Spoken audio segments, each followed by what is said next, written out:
The senator has the floor. This bill addresses Alexandria's combined sewer overflow issue and only Alexandria's. And the reason it does that is because there's a problem. Like 800 cities across the country, including Richmond and Lynchburg, Alexandria and those with older sewer systems, when it rains, the wastewater and stormwater can be discharged at the combined sewer overflow points.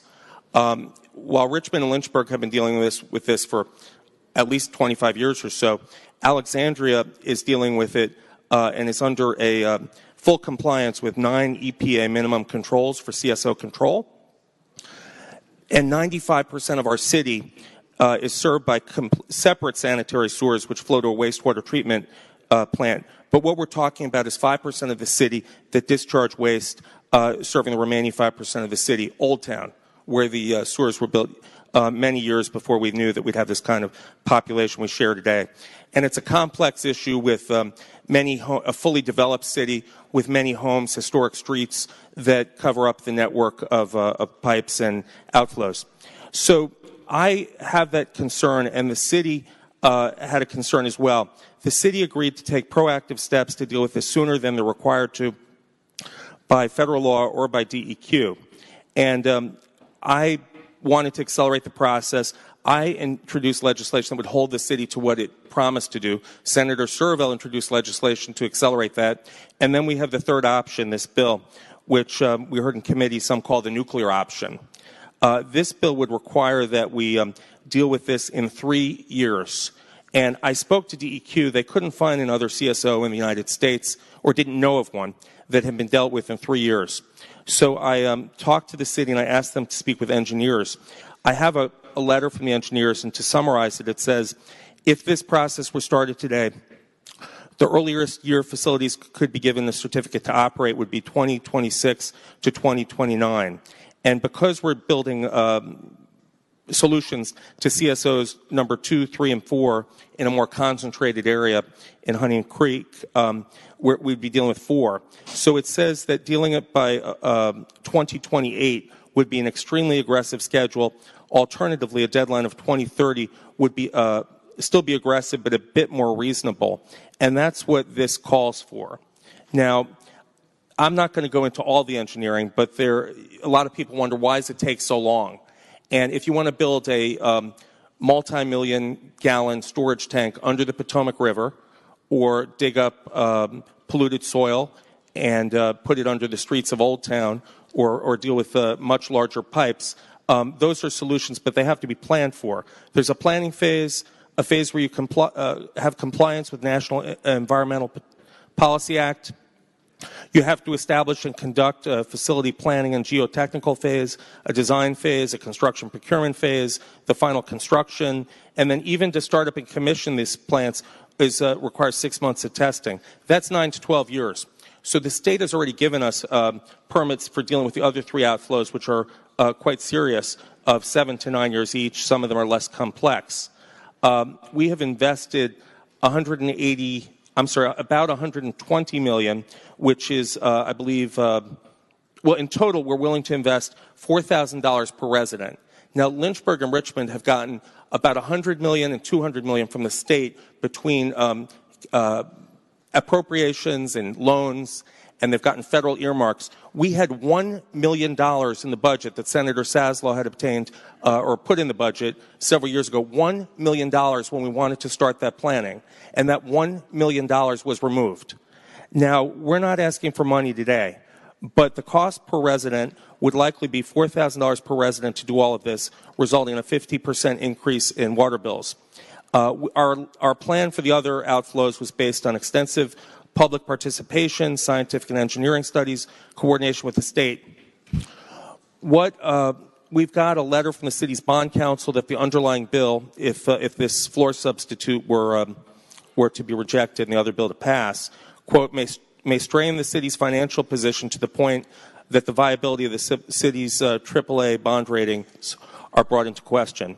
I have a letter from Alexandria's chamber calling the underlying bill a draconian measure that unfairly targets all business owners, citizens, employees, public servants, including public safety officers and teachers, based on the kind of tax increases that could be required in other cuts. Alexandria wants to address this problem.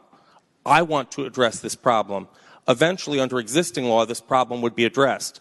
But what I'm promoting here on the floor substitute is a realistic way to address this problem, not a way that can't be met, not a nuclear option that would take $150 million, 15% of all our funding, $150 million of state funding away from us. I don't recall us doing that to anyone. But further, what's worse is it makes 140 of us environmental regulators. Do we know the complexities of public works projects? I've learned a lot about them, but I don't know all of it. And I could read you the engineering letter, but I'm not going to unless someone asks me to. This is a grossly inappropriate financial penalty, and it's something that just can't be done.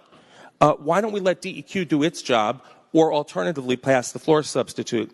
It's really it's a solution that just can't be met that's proposed in the original bill. I think this substitute is a good step forward to accelerate the process. That's what my original goal was when I met with the city this summer. That's what they agreed to do. That's what the public asked them to do. They did, and now we are going to choose between either something that can be done or something that can't be done and affect a bond rating. And that leads to the money that would need to be borrowed to solve this problem. So with that, I respectfully ask that we reject the committee substitute. Okay. Senator, so I ask that you vote no. Thank you, Senator. The senator from Southern Fairfax County, Senator Barker. Mr. President, speaking in opposition to the adoption of the committee substitute. Senator has the floor. Mr. President, I'll be short and direct to the point.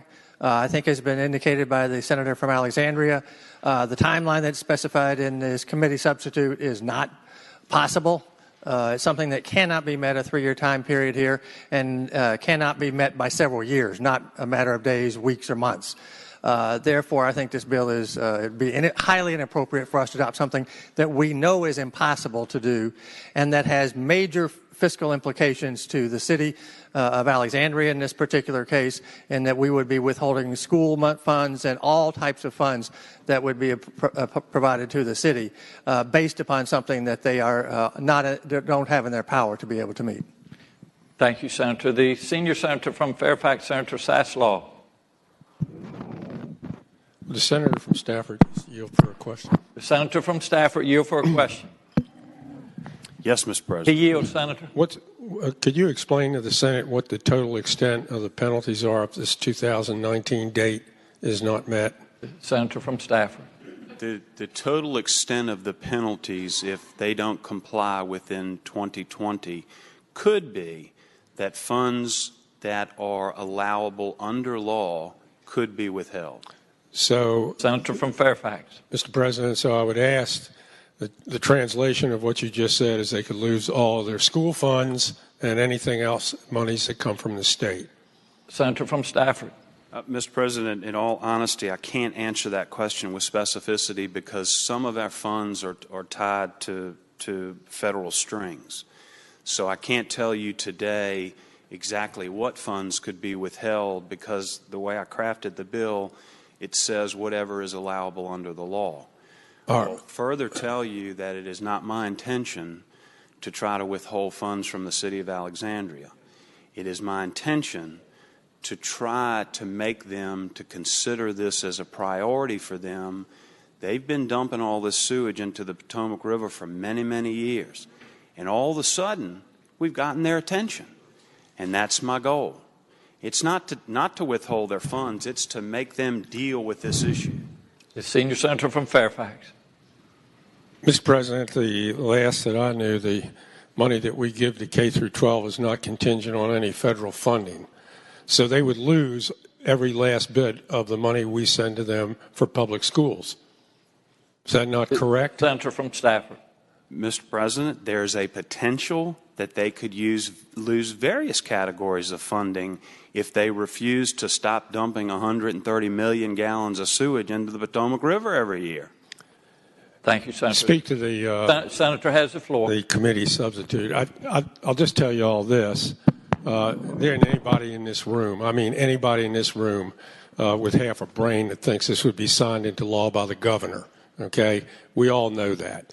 So why don't we cut the charade and take the amendment, reject the committee amendment, and take the amendment that's being offered by the senator from Alexandria, which offers a reasonable guideline, to get this done. He's got a letter from engineers that do this work, and they said it would even be a stretch to get it done by 2026, much less 2020. And they said it would even, when he read the letter earlier to some of us, it would even be pretty hard to get it certified by 2030.